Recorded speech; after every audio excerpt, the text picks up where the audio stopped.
వచ్చే సోమవారం నుంచి అమలులోకి రానున్న జీఎస్టీల రేట్ల తగ్గింపును ముందుగానే వర్తింపు చేస్తూ ఎయిర్ కండిషనర్ తయారీదారులు, డీలర్లు కస్టమర్ల నుంచి ముందస్తు బుకింగ్లు స్వీకరిస్తున్నారు.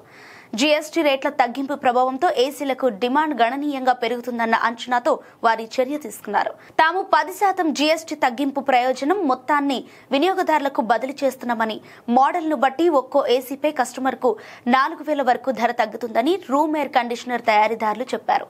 ఇక ప్రస్తుతం ఏసీలపై 28% జీఎస్టీ విధిస్తుండగా కొత్త విధానం కింద దాన్ని 18% తగ్గించారు. బ్లూ స్టార్, హైర్ వంటి కంపెనీలు ఇప్పటికే ప్రీ బుకింగ్ ప్రారంభించాయి.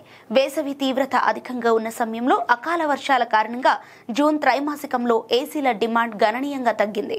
అంతేకాకుండా కస్టమర్లను ఆకర్షించేందుకు ఏసీ తయారీదారులు ఈజీ ఫైనాన్సింగ్, ఉచిత ఇన్స్టాల్మెంట్, గ్యాస్ ఛార్జింగ్ తో extend warranty, zero cost EMI సదుపాయాలను తిరిగి ప్రారంభించాయి. ప్రీ బుకింగ్ కు స్పందన బాగుందని, కొత్త జీఎస్టీ రేట్లు అమలులోకి వచ్చే రోజు అంటే 22వ తేదీన వారికి బిల్లు జారీ చేయనున్నట్లు బ్లూ స్టార్ ఎండీ త్యాగరాజన్ చెప్పారు.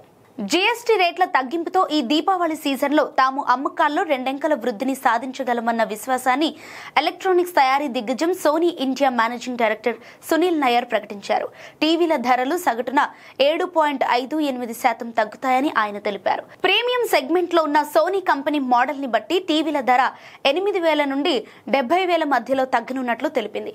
ఇక జీఎస్టీ ప్రయోజనాన్ని కస్టమర్లకు బదిలీ చేస్తూ అపోలో టైర్స్ తమ టైర్ల ధరను 300 నుండి 2,000 మధ్యలో తగ్గించినట్టు ప్రకటించింది. ప్రయాణికుల వాహన టైర్లతో 3,000 నుండి 1,500 మధ్యలో తగ్గాయని, ట్రక్, బస్సు, రేడియల్ టైర్ల ధర 2,000 వరకు తగ్గించినట్లు తెలిపింది.